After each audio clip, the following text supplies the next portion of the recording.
ನೋಡ್ತಾ ಇದ್ದೀನಿ ನಿಮ್ಮ ಸಬ್ಸ್ಕ್ರೈಬರ್ ನಾನು.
ನಮಸ್ತೆ, welcome to my show. This is MC Vijay Kausalya. MC Vijay Kausalya YouTube ಚಾನಲ್ನ ಎಲ್ಲ ವೀಕ್ಷಕರಿಗೆ ಹಾಗೆ ಇಂಡಿಯನ್ ಟಿವಿಯ ವೀಕ್ಷಕರಿಗೆ ಸ್ವಾಗತ ಸುಸ್ವಾಗತ. ಮೈಸೂರು ದಸರಾ ಎಷ್ಟೊಂದು ಸುಂದರ, ಹಾಗೆ ಈ ಸುಂದರವಾದಂಥ ಒಂದು ದೃಶ್ಯಗಳನ್ನು ಕಣ್ತುಂಬಿಕೊಳ್ಳೋದು ಮತ್ತೊಂದು ಅದ್ಭುತ ಅಂತ ಹೇಳ್ಬೋದು. ನಮ್ಮ ಮೈಸೂರಿನ ಅರಮನೆ ಆವರಣದಲ್ಲಿ ಒಂದಲ್ಲ ಒಂದು ವಿಶೇಷತೆ ನಡೀತಾ ಇರುತ್ತೆ. ನಮ್ಮ ಆನೆಗಳು ಬಂದ ನಂತರ ಅದಕ್ಕೆ ನಡೆಯುವಂಥ ತಾಲೀಮೇ ಒಂದು ವೈಶಿಷ್ಟ್ಯತೆ. ಸೊ ಇನ್ನು ಹೀಗಿರಬೇಕಾದ್ರೆ ಈಗ ಆಲ್ರೆಡಿ ನಿಮಗೆ ಗೊತ್ತಿರುವ ಹಾಗೆ ಮೊದಲನೇ ಹಂತದ ಆನೆಗಳು ಅರಮನೆಯಲ್ಲಿ ಬೀಡು ಬಿಟ್ಟಿದ್ದು, ಅದು ಪ್ರತಿದಿನ ಒಂದು ತಾಲೀಮನ್ನು ಮಾಡಲಾಗ್ತಾ ಇದೆ. ಸೊ ಈ ಒಂದು ತಾಲೀಮಿನಲ್ಲಿ ಏನು ಮೈಸೂರಿನ ಅರಮನೆಯಿಂದ ಬನ್ನಿಮಂಟಪದ ತನಕ ಆನೆಗಳು ನಡ್ಕೊಂಡು ಹೋಗ್ತಾ ಇದ್ದದನ್ನು ನೋಡ್ತಾ ಇದ್ವಿ. ಆದರೆ ಇಲ್ಲಿ ಮುಖ್ಯ ವೈಶಿಷ್ಟ್ಯತೆ ಏನು ಅಂತಂದರೆ, ನಿಮ್ಮೆಲ್ಲರಿಗೂ ಗೊತ್ತಿರುವ ಹಾಗೆ ಅಂಬಾರಿಯನ್ನು ಹೊರೋದ್ರಿಂದ ಅಂಬಾರಿಯ ತೂಕ ಏನಿದೆ ಅದನ್ನು ಕೂಡ ತನ್ನ ಬೆನ್ನ ಮೇಲೆ ಹಾಕ್ಕೊಂಡು ಆನೆ ಅದಕ್ಕೆ ಅಭ್ಯಾಸ ಮಾಡ್ಕೊಳ್ಬೇಕು. ಸೊ ಈ ಬಾರಿ ಇರುವಂಥ ಅಂಬಾರಿಯ ಆನೆ ನಿಮ್ಮೆಲ್ಲರಿಗೂ ತಿಳಿದಿರೋ ಹಾಗೆ ನಮ್ಮ ವೀರ ಅಭಿಮನ್ಯು. ಸೊ ವೀರ ಅಭಿಮನ್ಯುಗೆ ಈ ಎಲ್ಲ ಅಭ್ಯಾಸ ಈಗ ಆಲ್ರೆಡಿ ಕೂಡ ಇದ್ದರೂ, ಆದರೆ ಮಧ್ಯದಲ್ಲಿ ಇರುವಂಥ ಒಂದು ಗ್ಯಾಪ್ ಏನಿದೆಯಲ್ಲ, ಆ ಗ್ಯಾಪ್ನಲ್ಲಿ ಮತ್ತೆ ಅಭ್ಯಾಸ ತಪ್ಪು ಹೋಗಿರೋ ಸಾಧ್ಯತೆ ಇರುತ್ತೆ. ಮತ್ತೆ ಅದಕ್ಕೆ ತಾಲೀಮನ್ನು ಕೊಡಲಾಗುತ್ತೆ, ಆ ಅಭ್ಯಾಸವನ್ನು ಮಾಡಿಕೊಳ್ಳಲಾಗುತ್ತೆ. ಹಾಗಾದರೆ ಇಷ್ಟೆಲ್ಲ ನಾನು ನಿಮಗೆ ಕೊಡ್ತಾ ಇದ್ದೀನಿ ಅಂತಂದರೆ, ಇವತ್ತು ಈ ಮರಳು ಮೂಟೆಯ ತಾಲೀಮನ್ನು ನಡೆಸಲಾಗ್ತಾ ಇದೆ. ಸೊ ಅಭಿಮನ್ಯುವ ಬೆನ್ನಿನ ಮೇಲೆ ಈ ಭಾರವನ್ನು ಹಾಕೋದ್ರ ಮುಖೇನ ಅದಕ್ಕೆ ಈ ಒಂದು ಅಭ್ಯಾಸವನ್ನು ಮಾಡುವಂಥದ್ದು. ಸೊ ಅದು ಇವತ್ತು ಪ್ರಾರಂಭ ಆಗಿರೋದು. ಸೊ ಈ ಒಂದು ಕಾರ್ಯಕ್ರಮದಲ್ಲಿ ಏನಂತಂದರೆ, ಯಾವುದೇ ಒಂದು ತೊಂದರೆ ಆಗದೇ ಇರಲಿ ಅಂತ ಹೇಳಿ ಒಂದು ಪೂಜೆಯನ್ನು ಮಾಡಿ ವಿಶೇಷವಾಗಿ ಈ ಒಂದು ಕಾರ್ಯಕ್ರಮವನ್ನು ಮುಂದಾಗಿರುವಂಥದ್ದನ್ನು ನೋಡ್ಬೋದು. ನಮ್ದ ಗಾದಿ ಹಾಗೆ ಮರಳು ಮೂಟೆ, ಇನ್ನು ಅಂಬಾರಿಯನ್ನು ಇಡುವ ಒಂದು ಆಕಾರದಲ್ಲಿ, ತೊಟ್ಟಲಿನ ಆಕಾರದಲ್ಲಿ ಒಂದು ಇದಿದೆ. ಸೊ ಈ ಎಲ್ಲವನ್ನು ಕೂಡ ಅಭಿಮನ್ಯುವಿಗೆ ಹೇಗೆ ಅಂಬಾರಿಯನ್ನು ಕಟ್ಟೋದಕ್ಕೂ ಮುನ್ನ ಒಂದು ಹಗ್ಗದಿಂದ ಬಿಗಿದು ಅದಕ್ಕೆ ಕಟ್ಟಿ ತಯಾರಿಯನ್ನು ಮಾಡ್ತಾರೆ, ಅದೇ ರೀತಿ ತಯಾರಿಯನ್ನು ಮಾಡಲಾಗುತ್ತೆ. ಇನ್ನು ಅಭಿಮನ್ಯು ಜೊತೆ ಈಗ ಮೊದಲನೇ ಹಂತದಲ್ಲಿ ಬಂದಿರುವಂಥ ನಮ್ಮ ಲಕ್ಷ್ಮೀ ವರಲಕ್ಷ್ಮಿ ಇಬ್ಬರು ಕೂಡ ಅಕ್ಕಪಕ್ಕ ಇದ್ದು ಈ ಒಂದು ತಯಾರಿಯನ್ನು ಮಾಡ್ಕೊಳ್ಳೋದಕ್ಕೆ ಸಿದ್ಧವಾಗಿದ್ದಾರೆ. ಬನ್ನಿ ನೋಡೋಣ.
ವಿಶೇಷವಾಗಿ ಗಜಪಯಣದಿಂದ ಪೂಜೆಯನ್ನು ನಡೆಸ್ಕೊಂಡು ಬಂದಂಥ ಗುರುಗಳು, ಹಾಗೆ ಕಳೆದ 27 ವರ್ಷಗಳಿಂದ ಆನೆಗಳ ಜೊತೆ ವಿಶೇಷವಾದಂಥ ಬಾಂಧವ್ಯವನ್ನು ಹೊಂದಿರುವಂಥದ್ದು, ಹಾಗೆ ಸತತವಾಗಿ ಎಲ್ಲ ಥರದ ಪೂಜೆಗಳಲ್ಲಿ ಭಾಗವಹಿಸುವಂಥ ಗುರುಜಿಗಳು, ಪ್ರಹ್ಲಾದ್ ಗುರುಜಿಗಳು ನಮ್ಮ ಜೊತೆ ಇದ್ದಾರೆ. ಬನ್ನಿ ಅವರನ್ನು ಮಾತಾಡ್ಸೋಣ. ಗುರುಗಳೇ ನಮಸ್ಕಾರ. ಎಲ್ಲರಿಗೂ ಒಳ್ಳೆಯದಾಗಲಿ. 2024 ಗಜಪಯಣದಿಂದ ಪ್ರಾರಂಭ ಆದಂಥ ಪೂಜೆ ಇವತ್ತು ತೂಕ ಹಾಕುವಂಥ ಒಂದು ಕಾರ್ಯಕ್ರಮ ನಡೀತಾ ಇದೆ. ಸೊ ಹೇಳಿ ಗುರುಗಳೇ, ಯಾವ ರೀತಿ? ಮೊದಲು ನಮ್ಮ ಕೋಡಿ ಸೋಮೇಶ್ವರ ದೇವಸ್ಥಾನ ಮುಂದೆ ಆನೆಗಳನ್ನ ನಿಲ್ಲಿಸಿ ಆನೆಗಳಿಗೆ ಕಾಲು ತೊಳೆದು ಕಾಲಿಗೆ ಅರಿಶಿಣ, ಕುಂಕುಮ, ಅಕ್ಷತೆ, ಹೂವುಗಳನ್ನು ಇಟ್ಟು ಮೃತ್ಯುಂಜಯ ಹೆಸರು ಹೇಳಿ ಪೂಜೆಯನ್ನು ಮಾಡಿದ್ದೀನಿ. ಅದಾಗಿ ತಾಯಿ ಚಾಮುಂಡೇಶ್ವರ ಆಶೀರ್ವಾದ ಕೇಳಿಕೊಂಡು ತಾಯಿ ಚಾಮುಂಡೇಶ್ವರಿ ಹೆಸರಿನಲ್ಲಿ ನಮ್ಮ ಆನೆಗಳಿಗೆ ಪೂಜೆ ಮಾಡಿದ್ದೀವಿ. ಹಾಗೆಯೇ ದಯವಿಟ್ಟು ಎಲ್ಲರೂ ಸಹ ಒಂದು ಕೈ ಮುಗಿದು ನಾನು ಕೇಳ್ಕೊಳ್ತೀನಿ, ಇವತ್ತಿಂದ ಆನೆಗಳ ಮೇಲೆ ಮರಳು ಮೂಟೆ ಹಾಕ್ಕೊಂಡು ಹೋಗ್ತಾ ಇರ್ತಾರೆ. ಇನ್ನು ತೂಕ ಹೆಚ್ಚಾಗ್ತದೆ ಆನೆಗಳಿಗೆ. ದಯಮಾಡಿ ನಮ್ಮ ಆನೆಗಳು ಹೋಗುವಂಥ ರಸ್ತೆಯಲ್ಲಿ ಒಂದು ಮುಳ್ಳುಗಳಾಗಿರ್ಬೋದು ಅಥವಾ ಗಾಜಿನ ಪೀಸ್ ಆಗಿರ್ಬೋದು, ಮೊಳೆಗಳಾಗಿರ್ಬೋದು, ದಯಮಾಡಿ ಅದನ್ನು ನೋಡಿದ್ರೆ ಗಾಡಿ ಹೋಗ್ತಾರೆ, ಗಾಡಿ ನಿಲ್ಲಿಸ್ಬಿಟ್ಟಾದ್ರೂ ಸರಿ, ದಯವಿಟ್ಟು ತೆಗೆದೋದನ್ನು ನಮ್ಮ ಸೈಡ್ ಹಾಕಿ. ನಮ್ಮ ಆನೆಗಳಿಗೆ ಯಾವುದೂ ಸಹ ನೋವಾಗೋದು ಬೇಡ. ದಯಮಾಡಿ ಎಲ್ಲರೂ ಕೈ ಮುಗಿದು ಕೇಳ್ಕೊಳ್ತೀನಿ. ಓಕೆ. ಇನ್ನು ಇವತ್ತು ಮೊದಲಿಗೆ ಅಭಿಮನ್ಯುಗೆ ಅದೇನು ಹೊಸತಲ್ಲ, ಆದರೂ ಕೂಡ ಅಭಿಮನ್ಯು ಯಾವ ಥರ ಪೂಜೆಗಳಿಗೆಲ್ಲ ಭಾಗವಹಿಸಿ? ಅಭಿಮನ್ಯುಗೆ ತುಂಬ ಖುಷಿ ಆಗುತ್ತೆ ಪೂಜೆ ಮಾಡಬೇಕಾದ್ರೆ. ಅವನ ಕಾಲುಗಳು ತೊಳೆದು ಕಾಲುಗಳಿಗೆ ಅಷ್ಟಂಗೆ ಮಚ್ಚಿ ಕಾಲಿಗೆ ಹೂ ಸುತ್ತಬೇಕಾದ್ರೆ ಆಗೋ ಖುಷಿನೇ ಬೇರೆ. ಆದರೂ ಮನಸ್ಸಲ್ಲಿ ಯಾವುದೋ ಒಂದು ಕಡೆ ಒಂಥರ ಬೇಜಾರಾಗ್ತದೆ, ನಮ್ಮ ಅರ್ಜುನ ಆಗಿಲ್ವಲ್ಲ ಅಂತ. ಹೌದು. ಸೊ ಇನ್ನು ಒಟ್ಟು ಬಂದಿರುವಂಥ 9 ಆನೆಗಳನ್ನು ಗಜಪಯಣದಲ್ಲಿ ವಿಶೇಷವಾದಂಥ ಪೂಜೆಯನ್ನು ಮಾಡಿಕೊಂಡು ಕರ್ಕೊಂಡ್ಬಂದಿರುವಂಥದ್ದು. ಇನ್ನು ಕಡೆಯ ಪೂಜೆ ಏನಿರುತ್ತೆ ಇಲ್ಲಿಂದ ಮಾಡಿ ಬೀಳ್ಕೊಡುಗೆ ಕಾರ್ಯಕ್ರಮ, ಅಲ್ಲಿ ತನಕ ಗುರುಗಳು ಜೊತೆಯಲ್ಲಿದ್ದು ಪ್ರತಿದಿನ ಪೂಜೆಯನ್ನು ಮಾಡ್ತಾರೆ. ಇನ್ನು ನಿಮ್ಮ ಒಂದು 27ನೇ ವರ್ಷದ ಒಂದು ಪಯಣ ಆನೆಗಳ ಜೊತೆ ಗುರುಗಳೇ, ಯಾವುದೋ ಜನ್ಮದ ಪುಣ್ಯ ಮಾಡಿದ್ವಿ ಗೊತ್ತಿಲ್ಲ, ತಾಯಿ ಚಾಮುಂಡೇಶ್ವರಿ ನೆಲೆಸಿರೋ ಊರಲ್ಲಿ ಇದ್ದೀವಿ. ಅವಳ ಆಶೀರ್ವಾದದಿಂದ ಈ ಪೂಜೆ ನನಗೆ ಸಿಕ್ಕಿದೆ. ಸದಾ ನಾನು ಚಿರಋಣಿ ಆಗಿರ್ತೀನಿ ಎಲ್ಲರಿಗೂ ಸಹ. ಧನ್ಯವಾದಗಳು ಗುರುಜಿ. ಗುರುಜಿಯವರ ಆಶೀರ್ವಾದದೊಂದಿಗೆ ಇವತ್ತಿನ ಕಾರ್ಯಕ್ರಮವನ್ನು ನೋಡೋಣ ಬನ್ನಿ.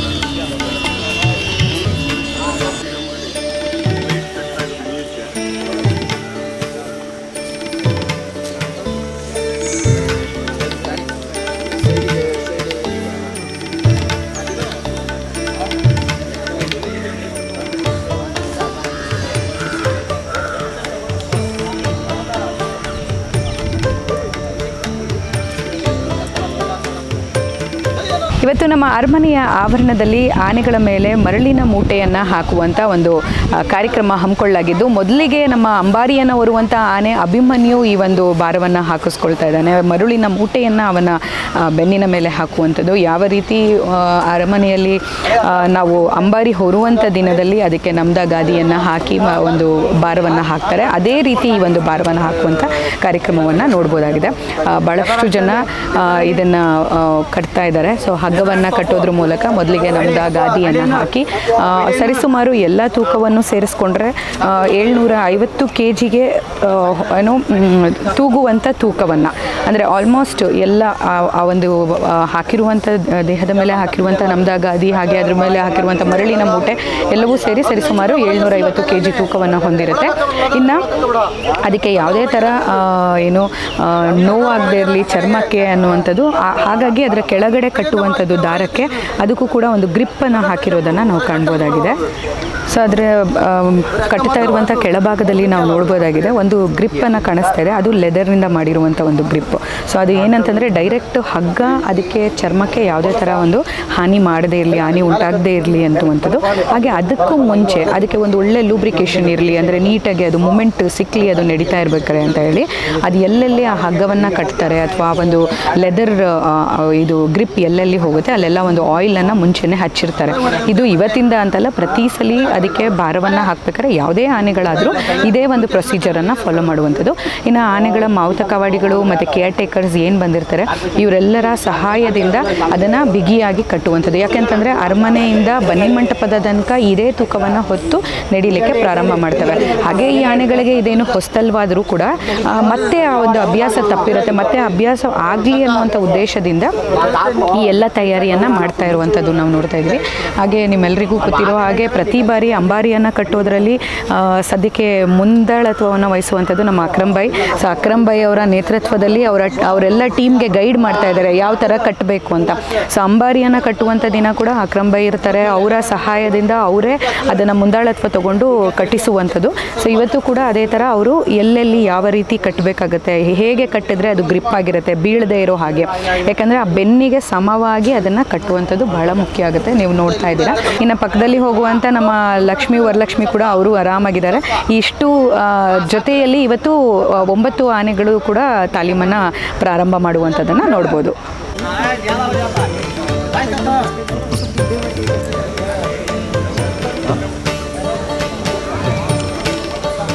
ಸ್ನೇಹಿತರೆ, ಇವತ್ತು ಅಭಿಮನ್ಯುಗೆ ತೂಕ ಹಾಕುವಂಥದ್ದು ಮರಳಿನ ಮೂಟೆಯನ್ನು ಹಾಕಿ ತಾಲೀಮನ್ನು ಪ್ರಾರಂಭ ಮಾಡಲಾಗಿದೆ. ಇದ್ರ ಬಗ್ಗೆ ಹೆಚ್ಚಿನ ಮಾಹಿತಿಯನ್ನು ನಮಗೆ ಪ್ರಭುಗೌಡ ಸರ್, DCF ಮೈಸೂರಿನ DCF ಆದಂಥ ಪ್ರಭುಗೌಡ ಸರ್ ಇದ್ದಾರೆ. ಮನೆಯವ್ರ ಹತ್ರ ಮಾತಾಡ್ಸೋಣ. ಸರ್, ಇವತ್ತಿನ ವೈಶಿಷ್ಟ್ಯತೆ ಏನಂದರೆ ನಾಡಹಬ್ಬ ದಸರಾ ಜಂಬೂ ಸವಾರಿಗೆ ತಯಾರಿ ಇದೆ. 2ನೇ ಹಂತಕ್ಕೆ ಬಂದಿದ್ದೀವಿ ಇವತ್ತು. 2ನೇ ಹಂತದಲ್ಲಿ ಏನಂತಂದರೆ ವೇಟ್ ತಾಲೀಮನ್ನು ಸ್ಟಾರ್ಟ್ ಮಾಡಿದ್ದೀವಿ. ಯಾಕೆ ವೇಟ್ ತಾಲೀಮ್ ಸ್ಟಾರ್ಟ್ ಮಾಡ್ತೀವಿ ಅಂತ, ಜಂಬೂ ಸವಾರಿ ದಿನ ನಾವು ಜಂಬೂ ಏನಿದೆ ಮೇಲ್ಗಡೆ ಅಂಬಾರಿ ಏನಿರುತ್ತೆ, ಅಂಬಾರಿ ಪ್ಲಸ್ ಅದ್ರ ಜೊತೆ ಇರುವಂಥ ಎಲ್ಲ ಅಡಿಷನಲ್ಸ್ ಇರುತ್ತೆ, ಅವೆಲ್ಲ ಸೇರಿ ಒಂದು 1000 kg ಆಗುತ್ತೆ. 1000 kgನ ವೇಟನ್ನು ನಾವು ಅದ್ರ ಮೇಲೆ ಸಾಗಿಸ್ತೀವಿ ಅಂತಂದರೆ ಒಂದೇ ಸರಿಗೆ ಹಾಕಿದರೆ ಯಾರಿಗಾದ್ರೂ ಇದು ಕಷ್ಟ ಆಗುತ್ತೆ. ಸೊ ಆ ಕಷ್ಟ ಆಗಬಾರ್ದು. ಪ್ರಾಕ್ಟೀಸ್ ಏನು ಮೇಕ್ಸ್ ಮ್ಯಾನ್ ಪರ್ಫೆಕ್ಟ್ ಅನ್ನಂಗೆ. ಸೊ ಪ್ರಾಕ್ಟೀಸನ್ನು ಮಾಡಿಸ್ತೀವಿ ಸ್ವಲ್ಪ ಹಂತದಲ್ಲಿ ಸ್ವಲ್ಪ ಇದನ್ನು ಹಾಕಿಬಿಟ್ಟು ಅದರ ಆಗಿ ಇವತ್ತು ನಾವು ಸ್ಟಾರ್ಟ್ ಮಾಡಿದ್ದೀವಿ. ಏನು ಇವತ್ತು ಒಂದು 50% ಆಫ್ ದಿ ವೇಟು. ಸೊ ಅವತ್ತೇನು 1000 kg ಆಗುತ್ತೆ ಅದು 50% ಒಂದು 500 ರಿಂದ 520 kg ಇವತ್ತಾಗುತ್ತೆ ನಾವು ಹಾಕ್ತಾ ಇರೋದು. ಅದರಲ್ಲಿ ಗಾದಿ ಇರ್ಬೋದು, ನಾಮ್ದಾ ಇರ್ಬೋದು, ಆಮೇಲೆ ಚಾರ್ಜಮ್ ಇರ್ಬೋದು, ಆಮೇಲೆ ರೋಪ್ಸು, ಆಮೇಲೆ ಸ್ಯಾಂಡ್ ಬ್ಯಾಗ್ಸು, ಅವೆಲ್ಲನೂ ಸೇರಿಬಿಟ್ಟು ಒಂದು 520 kg ಆಗುತ್ತೆ. ಅಷ್ಟನ್ನು ಕೂಡ ನಾವು ಹಾಕಿಸ್ತಾ ಇದ್ದೀವಿ. ಓಕೆ. ಸೊ ಇನ್ನು ಯಾವ ಹಂತದಲ್ಲಿ ಅದು ವೆಯ್ಟ್ ಜಾಸ್ತಿ ಆಗ್ತಾ ಹೋಗುತ್ತೆ ಸರ್? ಅಂದರೆ ಇವತ್ತು ಒಂದು 500 kg ಹಾಕಿದರೆ ನೆಕ್ಸ್ಟ್ ಇದಕ್ಕೆ ಒಂದು 700 kg, ಈ ಥರ ಒಂದು 2-3 ತಾಲೀಮ್ಸಲ್ಲಿ ನಾವು ಜಾಸ್ತಿ ಮಾಡ್ತಾ ಹೋಗ್ತೀವಿ. ಅಂದರೆ ಟೈಮ್ ಗ್ಯಾಪ್ ಎಷ್ಟು ಕೊಡ್ಬೋದು? ಒಂದು ವಾರ ಅಥವಾ 2 ದಿನ 3 ದಿನ ಹೀಗೆ ವೆಯ್ಟ್ ಜಾಸ್ತಿ ಮಾಡೋದಕ್ಕೂ ಮುಂಚೆ ಅದಕ್ಕೆ ಪ್ರಾಕ್ಟೀಸ್ ರೊಟೇಷನ್ ಮಾಡ್ತೀವಿ. ಅಂದರೆ ಇದು ಒಂದೇ ಆನೆಗೆ ನಾವು ಕಂಟಿನ್ಯೂ ಮಾಡೋದಿಲ್ಲ. ನೆಕ್ಸ್ಟ್ ಮತ್ತೆ ಬೇರೆ ಆನೆ ಸಬ್ಸ್ಟಿಟ್ಯೂಟ್ 4 ರಿಂದ 5 ಆನೆಗಳನ್ನೇ ನಾವು ಸಬ್ಸ್ಟಿಟ್ಯೂಟ್ ಆಗಿ ಇಟ್ಕೋತೀವಿ. ಹಾಗಾಗಿ ಅದನ್ನು ಸಬ್ಸ್ಟಿಟ್ಯೂಟ್. ಓಕೆ. ಬೇರೆ ಯಾವೆಲ್ಲ ಆನೆಗಳು ಆ ಒಂದು ಲಿಸ್ಟಲ್ಲಿದೆ ಸರ್? ಬೇರೆ ಆನೆಗಳು ಬೇರೆ ಇದರಲ್ಲಿ ಧನಂಜಯ ಇದೆ, ಆಮೇಲೆ ಮಹೇಂದ್ರ ಇದೆ. ಈ ಸಲ ನಾವು ಹೊಸದಾಗಿ ಬಂದಿರೋ ಏಕಲವ್ಯನಿಗೂ ಕೂಡ ವೇಟ್ ಹಾಕಿ ನಾವು ತಾಲೀಮ್ ಮಾಡಿಸೋಣ ಅಂತೇಳಿ ನಾವು ಅದನ್ನು ವಿಚಾರ ಮಾಡ್ತಾ ಇದ್ದೀವಿ. ಅದ್ರ ಬಗ್ಗೆ ಅದಕ್ಕೂ ಕೂಡ ಪ್ರಾಕ್ಟೀಸ್ ಮಾಡಿಸ್ತೀವಿ. ಓಕೆ. ಇನ್ನು ಏಕಲವ್ಯ ಅನ್ನುವಂಥ ಹೆಸರು ಬಂದಿದ ತಕ್ಷಣ ಹೇಗೆ Ekalavya as a first time ದಸರಾಗೆ ಎಂಟ್ರಿ ಆಗಿರೋದು ಹೇಗೆ ರೆಸ್ಪಾಂಡ್ ಮಾಡ್ತಾ ಇದ್ದಾನೆ ಸರ್? ನಾರ್ಮಲಿ ಎಲ್ಲ ತಾಲೀಮಿಗೆ ಬಿಕಾಸ್ ನಿಮ್ಮ ಐಡಿಯಾ ಆಲ್ಮೋಸ್ಟ್ ವೆಯ್ಟ್ ಹಾಕೋದ್ರ ತನಕ ಹೋಗಿದೆ ಅಂದರೆ ಹೇಗೆ ರೆಸ್ಪಾಂಡ್ ಮಾಡ್ತಾ ಇದ್ದಾನೆ? Is a very good. ಅದೇ ಹೇಳಿದೆ, ತುಂಬ ಅನುಭವಿಸ್ತಾ ಆನೆ ಥರನೇ ಬಿಹೇವ್ ಮಾಡ್ತಾ ಇದ್ದಾನೆ. ಯಾವ ಮಾವುತನ ಏನು ಕಮಾಂಡ್ ಇರುತ್ತೆ ಆ ಕಮಾಂಡನ್ನು ಚಾಚು ತಪ್ಪದೆ ಪಾಲನೆ ಮಾಡ್ತಾ ಇದ್ದಾನೆ. ಹಾಗಾಗಿ ಸೊ ಅವನಿಗೆ ಕೂಡ ನಮಗೆ ಅವನ ಮೇಲೆ ತುಂಬ ನಿರೀಕ್ಷೆ ಇಟ್ಕೊಂಡಿದ್ದೀವಿ ನಾವು. ಹಾಗಾಗಿ ಯಾಕೆ ನಾವು ಅದನ್ನು ಟ್ರೈ ಮಾಡಬಾರ್ದು? ಇನ್ನೂ ಈಗ 39 ವರ್ಷ ಅವನಿಗೆ, ಮತ್ತು ತುಂಬ ಸೌಮ್ಯ ಸ್ವಭಾವದ್ದು, ಮಾಡೋಣ ಅಂತೇಳಿ ಒಂದು ಪ್ರಯತ್ನ ಮಾಡ್ತಾ ಇದ್ದೀವಿ. ಓಕೆ. ಈಗ ಅರಮನೆಯಲ್ಲಿರುವಂಥ ಒಟ್ಟು 9 ಆನೆಗಳ ಹೆಲ್ತ್ ಹೇಗಿದೆ ಸರ್? ಎಲ್ಲ ಆನೆಗಳ ಹೆಲ್ತ್ ಚೆನ್ನಾಗಿದೆ. ಓಕೆ. ಯಾವುದೂ ತೊಂದರೆ ಇಲ್ಲ. ಕಂಜನಿಗೆ ಒಂದು ಸ್ವಲ್ಪ ಕಾಲಕ್ಕೆ ಇಷ್ಟ ಆಗಿತ್ತು, ಸೊ ಅದು ಈಗ ರಿಕವರಿ ಆಗಿದ್ದಾನೆ. Is all right. ಬಟ್ ನಮಗೆ ರೆಸ್ಟ್ ಕೊಡಬೇಕು ಅಂತ ಅನಿಸುತ್ತೆ, ರೆಸ್ಟ್ ಕೊಡ್ತಾರೆ. ಓಕೆ. ಈಗ ಇನ್ನೂ ರೆಸ್ಟಲ್ಲಿ ಇದೆಯಾ ಕಂಜನ್? ರೆಸ್ಟಲ್ಲಿ ಇದೆ, ಬಟ್ ಈ ಇನ್ಸೈಡ್ ವಾಕ್ ಮಾಡ್ತಾನೆ, ಬಟ್ ಹೊರಗಡೆ ತೊಗೊಂಡು ಹೋಗ್ತಾ ಇಲ್ಲ ನಾವು. ಸೊ ಅಲ್ಟರ್ನೇಟ್ ನಾವು ಯೂಸ್ವಲಿ ಕೆಲವೊಂದಿಷ್ಟು ಆನೆಗಳಿಗೆ ರೆಸ್ಟ್ ಕೊಡ್ತೀವಿ, ಕೆಲವೊಂದಿಷ್ಟು ಆನೆ ಕರ್ಕೊಂಡು ಹೋಗ್ತೀವಿ. ಬೇಸ್ಟ್ ಆನೆ ಅವತ್ತಕ್ಕೆ ತುಂಬ ದನಿದಿದೆ ಅಂತ ಅನಿಸಿದರೆ ರೆಸ್ಟ್ ಕೊಡ್ತೀವಿ ಅದರಲ್ಲಿ. Okay. Yes, thank you so much sir ನಿಮ್ಮೆಲ್ಲ ಮಾಹಿತಿಗಾಗಿ. ಹಾಗಾದರೆ ಇನ್ನು ಅಭಿಮನ್ಯು ಇವತ್ತು ಅರಮನೆಯಿಂದ ಬನ್ನಿ ಮಂಟಪಕ್ಕೆ ನಡ್ಕೊಂಡು ಹೋಗ್ತಾ ಇದ್ದಾನೆ. ಬನ್ನಿ ಹಾಗಾದರೆ ಇವತ್ತು ಅದ್ಭುತವಾದ ದೃಶ್ಯ ನೋಡೋಣ. ಹಾಗೆ ನಮ್ಮ ಇಂಡಿಯನ್ ಟಿವಿಯ ವತಿಯಿಂದ ಪ್ರಭು ಸರ್ಗೆ ನಾನು ಧನ್ಯವಾದಗಳನ್ನು ತಿಳಿಸ್ತೀನಿ. Thank you so much. Thank you.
ಸಂಪೂರ್ಣವಾಗಿ ಮರಳು ಹಾಕುವಂಥ ಒಂದು ತಾಲೀಮನ್ನು ಪ್ರಾರಂಭ ಮಾಡಿದ್ದು ಅರಮನೆಯಲ್ಲಿ ಇರುವಂಥ ಆನೆಯ ಬಿಡಾರದಿಂದ ನಮ್ಮ ಆನೆಗಳು ಹೊರಟಿದ್ದಾವೆ. ಸೊ ಮೊದಲಿಗೆ ದ ಟೀಮ್ ಕ್ಯಾಪ್ಟನ್ ಲೀಡಿಂಗನ್ನು ತೊಗೊಂಡಿರುವಂಥದ್ದು ಮರಳು ಮೂಟೆಯ ಭಾರವನ್ನು ಹಾಕ್ಕೊಂಡು. ಹಾಗೆ ನಾನು ಸ್ಟಾರ್ಟಿಂಗ್ನಲ್ಲಿ ಹೇಳಿದೆ, ಅದು ಆಫ್ಟರ್ DCF ಸಾಹೇಬರು ಮಾತಾಡಿದ ಮೇಲೆ ಗೊತ್ತಾಗಿದ್ದು ಆಲ್ಮೋಸ್ಟ್ 750 ಅಂತ ನಾನು ಹೇಳಿದೆ. It is an wrong information. Almost 550 kgಯಷ್ಟು ತೂಕವನ್ನು ಇವತ್ತು ಹಾಕ್ಕೊಂಡಿರುವಂಥದ್ದು. ಅಪ್ ಟು 1000 ತನಕ ಹಾಕೊಳ್ಳುವುದನ್ನು ನೋಡ್ಬೋದು. ಈಗ ನಮ್ಮ ಅಭಿಮನ್ಯು ಆ್ಯಂಡ್ ಟೀಮ್ನಲ್ಲಿ 9 ಆನೆಗಳು ಕೂಡ ಹೊರಟಿದ್ದಾವೆ. ಬನ್ನಿ ನೋಡೋಣ. ಹಾಗೆ ನಾವು ನೋಡ್ಬೋದು, ಈಗ ಒಂದೊಂದೇ ಆನೆ ಜಾಯ್ನ್ ಆಗ್ತಾ ಇದ್ದಾವೆ. ಹಾಗೆ ಕ್ಷಮಿಸಿ, 9 ಆನೆಗಳಿರಲ್ಲ, 8 ಆನೆಗಳು ಮಾತ್ರ. ಯಾಕೆಂದರೆ ಕಂಜನ್ಗೆ ಇನ್ನೂ ಸ್ವಲ್ಪ ರೆಸ್ಟ್ ಬೇಕಿರುವಂಥ ಸಾಧ್ಯತೆ ಇರೋದ್ರಿಂದ. ಸೊ ಅಭಿಮನ್ಯು ನೇತೃತ್ವದಲ್ಲಿ ಇನ್ನು ಮಿಕ್ಕುಳಿದ 8 ಆನೆಗಳು ಜೊತೆಯಲ್ಲಿ ಹೆಜ್ಜೆಯನ್ನು ಹಾಕ್ಕೊಂಡು ಅರಮನೆಯ ಒಂದು ಎಂಟ್ರೆನ್ಸ್ ಏನಿದೆ ಅಲ್ಲಿಂದ ಬನ್ನಿಮಂಟಪದ ತನಕ ಹೋಗೋದಕ್ಕೆ ಸಿದ್ಧವಾಗಿದ್ದಾವೆ. ಸೊ ಈಗ ಆಲ್ಮೋಸ್ಟ್ ಎಲ್ಲವೂ ಕೂಡ ಪ್ರಿಪೇರ್ಡ್ ಆಗಿ ನಮ್ಮ ಆನೆಗಳು ಈಗ ಹೊರಟಿರೋದನ್ನು ನೋಡ್ತಾ ಇದ್ದೀವಿ. The leading is Abhimanyu and let's go ನಾವ್. ಯಾರು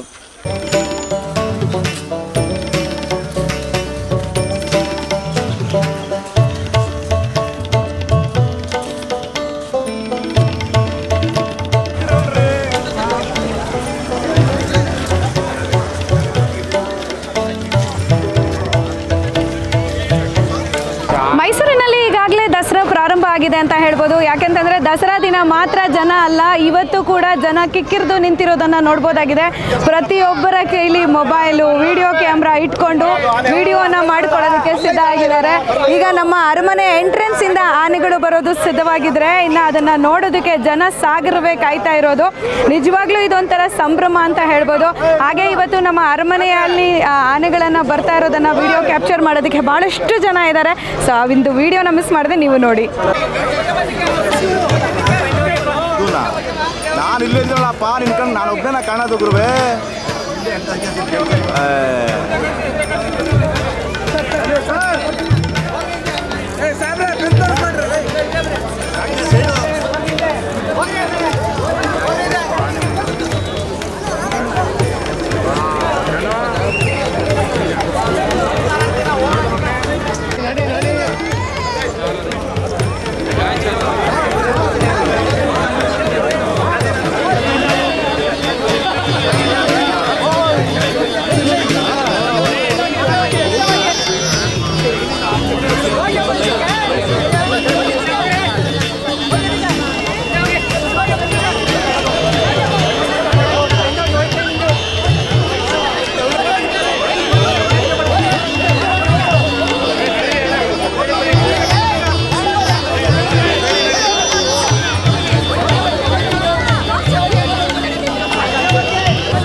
ಈ ರೀತಿ ಒಂದು ತಾಲೀಮನ್ನು ಅಭ್ಯಾಸ ಮಾಡ್ತಾ ಇದ್ರೆ ಜನಕ್ಕಂತೂ ನಿಜವಾಗ್ಲೂ ಇದು ಕಣ್ಣಿಗೆ ಒಂದು ಹಬ್ಬವಾಗಿ ಕಾಣಿಸ್ತಾ ಇದೆ.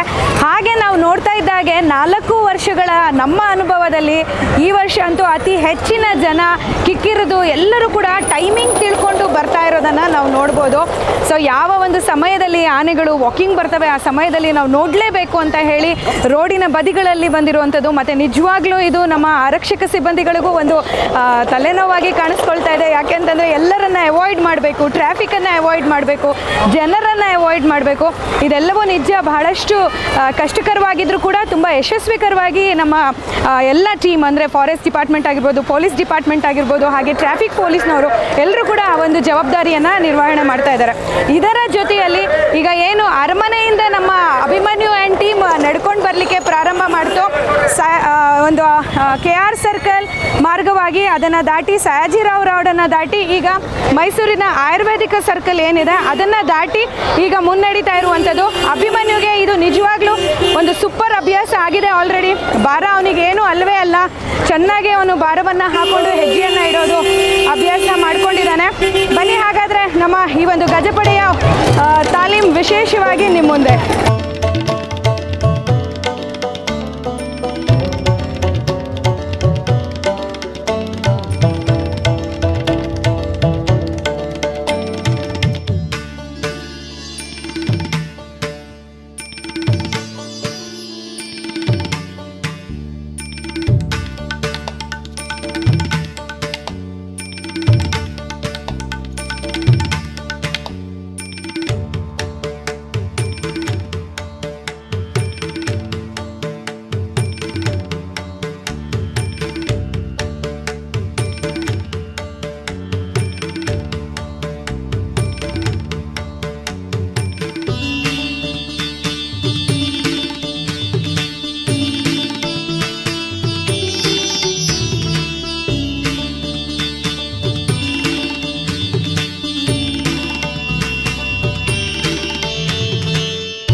ನಡೆಸಲಾಗಿದ್ದು ಹಾಗೆ ವಿಶೇಷವಾಗಿ ಇವತ್ತು ಏನು ಎಂದಿನಂತೆ ನಡೆಯುವಂಥ ದಾರಿಯಲ್ಲೇ ನಡೀತಾ ಇದ್ರು. ಬಟ್ ವಿಶೇಷತೆ ಅಂತಂದರೆ ಇವತ್ತು ಜನಸಾಗರ ಸೇರುವಂಥದ್ದು.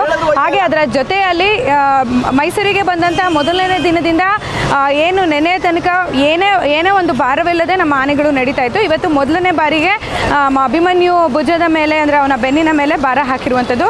ಈಗ ಸಯಾಜಿರಾವ್ ರೋಡ್ ಮಾರ್ಗವಾಗಿ ಬಂದು ಹೈವೇ ಸರ್ಕಲ್ ದಾಟಿ ನೆಲ್ಸನ್ ಮಂಡೇಲಾ ರಸ್ತೆಯ ಮೂಲಕ ಬಾಲ್ಭವನನ್ನು ತಲುಪುವಂಥದ್ದು ನಮ್ಮ ಆನೆಗಳು. ಸೊ ಏನಂತಂದರೆ ಸಾಮಾನ್ಯವಾಗಿ ಹೋಗುವಂಥ ಸಮಯಕ್ಕಿಂತ ಇವತ್ತು ಸ್ವಲ್ಪ ಸಮಯ ತಡವಾಗಿದೆ. ಯಾಕೆಂದರೆ ಪೂಜೆ ಇದೆಲ್ಲವೂ ಆದ ನಂತರ ಆಲ್ಮೋಸ್ಟ್ ಈಗ 9:30 ಸಮಯ, ಹಾಗಾಗಿ ಸ್ವಲ್ಪ ಟ್ರಾಫಿಕ್ ಕೂಡ ಜಾಸ್ತಿ ಆಗ್ತಾ ಇರೋದನ್ನು ನೋಡ್ತಾ ಇದ್ದೀವಿ. ಸೊ ಬನ್ನಿ ಹಾಗಾದರೆ ಬಾಲ್ಭವನನ್ನು ತಲುಪುವಂಥ ನಮ್ಮ ಆನೆಗಳನ್ನು ನೋಡೋಣ.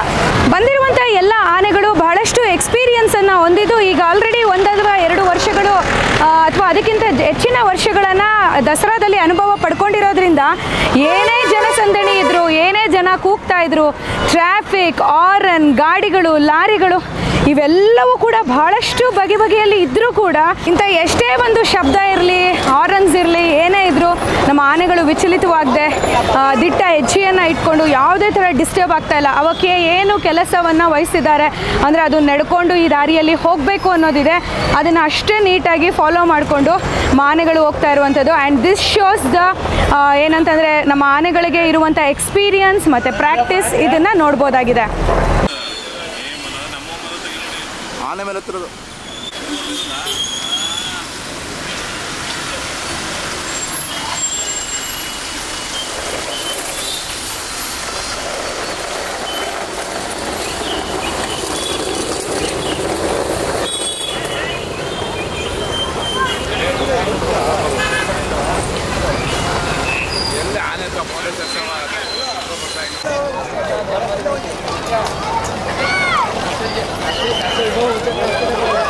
ಇದೀಗ ನಮ್ಮ ಬಾಲ್ಭವನ್ಗೆ ಬಂದಿರುವಂಥ ಆನೆಗಳು ನಮ್ಮ ಅಭಿಮನ್ಯು ನೇತೃತ್ವದಲ್ಲಿ ಇಡೀ ಟೀಮನ್ನು ಕರ್ಕೊಂಡು ಬಂದಿದೆ. ಹಾಗೆ ಎಂಟ್ರಿಯಲ್ಲಿ ನಾವು ನೋಡ್ಬೋದಾಗಿದೆ, ಪಕ್ಕದಲ್ಲಿ ಇರುವಂಥ ನಮ್ಮ ಹೆಣ್ಣಾನೆಗಳು ವರಲಕ್ಷ್ಮಿ ಹಾಗೆ ಲಕ್ಷ್ಮಿಯ ಜೊತೆಯಲ್ಲಿ.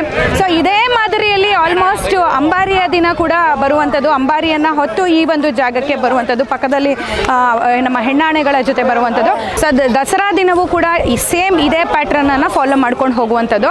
ಸೊ ಹಾಗಾಗಿ ಆನೆಗಳಿಗೆ ಅದೇ ಒಂದು ಅಭ್ಯಾಸ ಆಗಲಿ ಅಂತ. ಆ್ಯಂಡ್ ನಿಮ್ಮೆಲ್ಲರಿಗೂ ತಿಳಿದಿರೋ ಹಾಗೆ ಆನೆಗಳಿಗೆ ತುಂಬ ಒಳ್ಳೆ ಮೆಮರಿ ಪವರ್ ಇದೆ. ಅಂದರೆ ಒಂದು ಸಲ ಏನಾದರೂ ಒಂದು ಇನ್ಸಿಡೆಂಟ್ ಅಥವಾ ಒಂದು ವಿಚಾರ ನಡೆದರೆ, ಒಂದು ದಾರಿಯಲ್ಲಿ ಹೋಗಿದರೆ ಅದನ್ನು ತುಂಬ ಚೆನ್ನಾಗಿ ಗ್ರಹಿಸ್ಕೊಳ್ಳುವಂಥ ಶಕ್ತಿ ಇದೆ. ಹಾಗಾಗಿ ಈ ಪ್ರಾಕ್ಟೀಸ್ ಏನಿದೆ, ಈ ತಾಲೀಮ್ ಏನಿದೆ, ಅದು ಫೈನಲ್ ಡೇಗೆ ನಿಜವಾಗ್ಲೂ ಒಂದು ಒಳ್ಳೆ ಔಟ್ಪುಟ್ ಕೊಡುತ್ತೆ. ಹಾಗಾಗಿ ಈ ಪ್ರಾಕ್ಟೀಸನ್ನು ಆನೆಗಳು ಬಂದಂಥ 1 ಅಥವಾ 1.5 ತಿಂಗಳು ಮುಂಚೆಯಿಂದನೇ ಪ್ರಾರಂಭ ಮಾಡುವಂಥದ್ದು. ಇವತ್ತು ಯಶಸ್ವಿಕರವಾಗಿ ನಮ್ಮ ಆನೆಗಳು ಏನು ಹೆಜ್ಜೆಯನ್ನು ಹಾಕ್ಕೊಂಡು ಇಷ್ಟು ಟ್ರಾಫಿಕ್ ಮಧ್ಯೆ, ಇಷ್ಟು ಜನರ ಮಧ್ಯೆ ಕೂಡ ಏನೂ ತೊಂದರೆ ಆಗದೆ, ಯಾವುದೇ ಆನೆ ಒಂದು ಸ್ವಲ್ಪನೂ ಏನೂ ಇದು ಮಾಡಿಲ್ಲ. ಇನ್ನು ಇದೆಲ್ಲದರ ಮಧ್ಯೆ ಒಂದು ವಿಚಾರ ಹೇಳಲೇಬೇಕು, ದಟ್ ಈಸ್ ಏಕಲವ್ಯ. ಸೊ ಏಕಲವ್ಯನಿಗೆ ಇದು ಫಸ್ಟ್ ಅನುಭವ. ಬಿಕಾಸ್ ಫಸ್ಟ್ಲಿ ಅವನೇನಂತಂದರೆ ತುಂಬ ಟ್ರೈನ್ಡ್ ಆಗಿ ಭಾಳಷ್ಟು ವರ್ಷ ಕ್ಯಾಂಪ್ನಲ್ಲಿದ್ದಂಥ ಆನೆ ಕೂಡ ಅಲ್ಲ. ಏನು ಅವನನ್ನು ಕ್ಯಾಪ್ಚರ್ ಮಾಡಿ ಆಲ್ಮೋಸ್ಟ್ 2 ವರ್ಷ, ಈವನ್ 2 ವರ್ಷಕ್ಕಿಂತನೂ ಕಮ್ಮಿ ಸಮಯದಲ್ಲಿ ಅವನು ಕ್ಯಾಂಪಲ್ಲಿ ಟ್ರೈನ್ ಆಗೋದಲ್ಲದೆ ದಸರಾದಲ್ಲೂ ಕೂಡ ತುಂಬ ಚೆನ್ನಾಗಿ ಒಂದು ಟ್ರೈನಿಂಗನ್ನು ಪಡ್ಕೊಂಡು ಹಾಗೆ ಅದಕ್ಕೆ ಚೆನ್ನಾಗಿ ಸ್ಪಂದಿಸ್ತಾ ಇದ್ದಾನೆ. ಆ್ಯಂಡ್ ಎಷ್ಟು ಮಟ್ಟಿಗೆ ಅಂತಂದರೆ ಅರಣ್ಯ ಇಲಾಖೆಗೆ ಆಲ್ರೆಡಿ ಅವನ ಮೇಲೆ ಭಾರ ಹಾಕಬೇಕು ಅಂತ ಒಂದು ಕಾನ್ಫಿಡೆಂಟನ್ನು ಬಿಲ್ಡ್ ಮಾಡಿದ್ದಾನೆ. ಅಂದರೆ Eklavya is also one of the promising elephant. ಏನು ಕಳೆದ ಬಾರಿ ಕಂಜನ್ ಆ ಒಂದು ಪ್ರಾಮಿಸಿಂಗನ್ನು ಕೊಟ್ಟಿದ್ದ, ಅದೇ ಥರ ಈ ಬಾರಿ ಏಕಲವ್ಯ ಮುಂಬರುವ ದಸರಾಗಳಿಗೆ ನಾನು ಒಬ್ಬ ರೆಡಿ ಇದ್ದೀನಿ ಅನ್ನೋದನ್ನು ಪ್ರಾಮಿಸ್ ಮಾಡಿದ್ದಾನೆ ಅಂತ ಹೇಳ್ಬೋದು. ನಮ್ಮ ಮೈಸೂರಿನ ಜನ ಅಂತೂ ಸೂಪರ್ ಎಂಜಾಯ್ ಮಾಡಿದ್ದಾರೆ ಕಣ್ರಿ. ನಾನಂತೂ ಭಾಳನೇ ನೋಡ್ತಾ ಇದ್ದೀನಿ. ಆ್ಯಂಡ್ ದಿಸ್ ಈಸ್ ಲೈಕ್ ಒಂದು ಲೆಕ್ಕದಲ್ಲಿ ಹೇಳಬೇಕಂದ್ರೆ ಒಂದು ಮಿನಿ ದಸರಾನೇ ಆಗ್ತಾ ಇದೆ ಮೈಸೂರಲ್ಲಿ. ಬಟ್ ಆನೆಗಳು ಪ್ರೊಸೆಷನಲ್ಲಿ ಯಾವ ಥರ ಗಜಗಾಂಭೀರ್ಯದಿಂದ ಹೆಜ್ಜೆ ಆಗ್ತವೆ, ಅದೇ ಹೆಜ್ಜೆಯನ್ನು ಹಾಕ್ಕೊಂಡು ಸೇಮ್ ಅದೇ ಮಾರ್ಗವಾಗಿ ಈಗ ತಲುಪಿರುವಂಥದ್ದು. ಬನ್ನಿ ಹಾಗಾದರೆ ನಮ್ಮ ಬಾಲ್ಭವನ್ ಒಳಗಡೆ ಎಂಟ್ರಿ ಆಗ್ತಾ ಇದ್ದಾಗೆ ಆ ವೆಯ್ಟ್ಸನ್ನೆಲ್ಲ ತೆಗೆದು ಆನೆಗಳಿಗೆ ಸ್ವಲ್ಪ ರಿಲ್ಯಾಕ್ಸಿಂಗ್ ಟೈಮ್ ಕೊಡ್ತಾರೆ. ಸೊ ಇದನ್ನು ನೋಡೋಣ. ಸೊ ಈಗ ಎಂಟ್ರಿ ಆಗ್ತಾ ಇರುವಂಥದ್ದು ಬನ್ನಿ ಮಂಟಪದ ಒಂದು ಹಿಂಭಾಗ ಇರುವಂಥ ಈ ಒಂದು ಜಾಗ. ಇಲ್ಲಿ ಆನೆಗಳು ಬಂದು ಸ್ವಲ್ಪ ರೆಸ್ಟ್ ಮಾಡಲಿಕ್ಕೆ ಸಮಯವನ್ನು ಸಿಗುವಂಥದ್ದು. ಹಾಗೆ ಇಲ್ಲಿ ನಾವು ನೋಡ್ಬೋದು ಅದರ ಮೇಲಿರುವಂಥ ಒಂದು ಭಾರ ಏನಿದೆ ಅದನ್ನು ತೆಗೆಯೋದಕ್ಕೆ ಈ ಒಂದು ಜಾಗ. ಈಗ ಅಲ್ಲಿ ಆನೆಗಳು ಹೋಗ್ತವೆ ಮತ್ತು ಅದು ಸುಸ್ತಾಗಿ ಬಂದಿರೋದ್ರಿಂದ, ಬಾಯಾರಿಕೆಯಾಗಿ ಬಂದಿರೋದ್ರಿಂದ ಅದಕ್ಕೆ ಒಂದು ಪಾಂಡ್ನಲ್ಲಿ ನೀರಿನ ವ್ಯವಸ್ಥೆಯನ್ನು ಮಾಡಲಾಗಿರುತ್ತೆ. ಅಲ್ಲಿ ಹೋಗಿ ತಾವು ಆನೆಗಳೆಲ್ಲ ನೀರು ಕುಡಿಯೋದನ್ನು ನಾವು ನೋಡ್ಬೋದು. ಈಗ ಸ್ಟ್ರೇಟ್ ಅವೇ ಬಂದಿದ ತಕ್ಷಣ ಅಭಿಮನ್ಯು ಹೋಗಿ ಅದಕ್ಕೆ ಒಂದು ಏನು ಭಾರವನ್ನು ಇಳಿಸುವಂಥದ್ದು, ಮರಳಿನ ಮೂಟೆ ಎಲ್ಲ ತೆಗೆಯುವಂಥದ್ದು, ಅದಕ್ಕೆ ಹಾಕಿರುವಂಥ ನಮ್ದ ಗಾದಿಗಳನ್ನೆಲ್ಲ ಇಳಿಸುವಂಥ ಒಂದು ಜಾಗಕ್ಕೆ ಸಿಬ್ಬಂದಿ ವರ್ಗದವರು ಕರ್ಕೊಂಡು ಹೋಗ್ತಾ ಇದ್ದಾರೆ. ಸೊ ಇದೇ ಒಂದು ಫಾರ್ಮಾಲಿಟಿ ಪ್ರತಿ ಬಾರಿನೂ ಕೂಡ ನಡೆಯುವಂಥದ್ದು. ಈಗ ನಾವು ಅಲ್ಲಿ ಹೋಗ್ತಾ ಇರೋದನ್ನು ನೋಡ್ತಾ ಇದ್ದೀವಿ. ಇನ್ನು ಮಿಕ್ಕುಳಿದ ಆನೆಗಳು ಎಂದಿನಂತೆ ಅಲ್ಲಿಂದ ಹೆಜ್ಜೆಯನ್ನು ಈ ಬಿಸಿಲಲ್ಲಿ ಹಾಕೊಂಡು ಬಂದಿರೋದ್ರಿಂದ ಅವು ಹೋಗಿ ಚೆನ್ನಾಗಿ ನೀರು ಕುಡಿತವೆ. ಈಗ ಅಭಿಮನ್ಯು ಮೇಲೆ ಹಾಕಿರುವಂಥ ಭಾರವನ್ನು ತೆಗೆಯುವಂಥ ಒಂದು ಕಾರ್ಯಕ್ರಮ.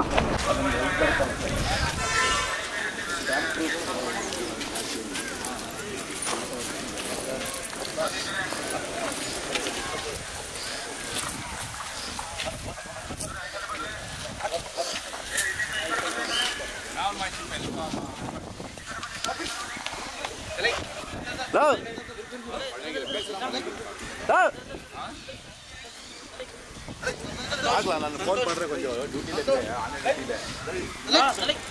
ಮುಚ್ಕಿ ನಾ ಕಾಲ್ ಮಾಡ್ರೆ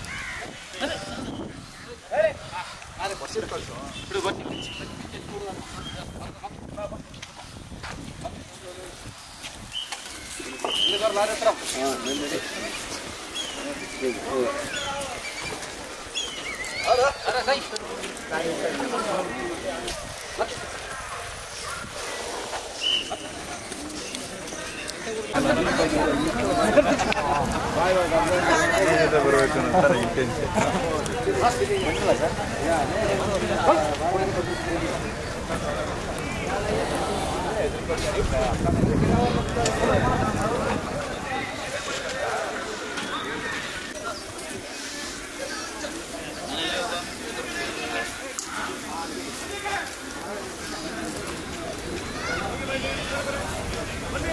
ಒಟ್ಟಾರೆ ಇವತ್ತು ನಡೆದಂಥ ಮರಳಿನ ಮೂಟೆಯ ಒಂದು ಭಾರ ಹಾಕುವಂಥ ತಾಲೀಮ್ ಏನಿತ್ತು, ವಿಶೇಷವಾಗಿ ನಿಜವಾಗ್ಲೂ ನಮ್ಮ ಅಭಿಮನ್ಯು ಅದನ್ನು ಯಾವುದೇ ಥರದ ಒಂದು ರಿಸ್ಕ್ ಅಂತ ಅಂದ್ಕೊಳ್ಳದೆ ತನ್ನ ಜವಾಬ್ದಾರಿ ಅಂತ ಅಂದ್ಕೊಂಡು ಬಹಳ ಚೆನ್ನಾಗಿ ಅದನ್ನು ನಿಭಾಯಿಸಿದ್ದಾನೆ.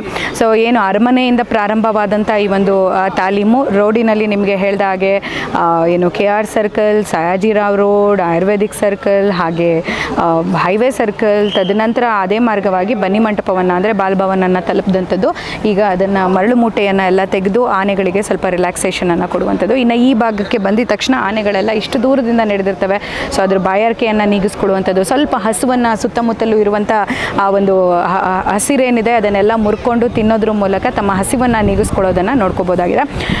ಸೊ ಮೊದಲ ದಿನದ ಒಂದು ಯಶಸ್ವಿಯ ಭಾರವನ್ನು ಹಾಕುವಂಥ ಮರಳಿನ ಮೂಟೆಯನ್ನು ಹಾಕಿ ಭಾರವನ್ನು ಹೊತ್ಕೊಂಡು ಬರುವಂಥ ಒಂದು ತಾಲೀಮನ್ನು ಯಶಸ್ವಿಯಾಗಿ ನೆರವೇರಿಸಿದ್ದಾರೆ ನಮ್ಮ ಅಭಿಮನ್ಯು ಆ್ಯಂಡ್ ಟೀಮ್. ಇದನ್ನು ನೀವು ಕೂಡ ನೋಡಿ ಮನೆಯಲ್ಲಿ ಕೂತ್ಕೊಂಡು ಎಂಜಾಯ್ ಮಾಡಿದ್ದೀರಾ ಅಂತ ಭಾವಿಸ್ತೀನಿ. ನಮ್ಮ ಈ ಒಂದು ವಿಡಿಯೋ ಇಷ್ಟ ಆಗಿದ್ದರೆ ಮಿಸ್ ಮಾಡಿದೆ ಸಬ್ಸ್ಕ್ರೈಬ್ ಮಾಡಿ MC Vijay Kausalya YouTube channel. And this is MC Vijay Kausalya signing off. ನಮಸ್ಕಾರ.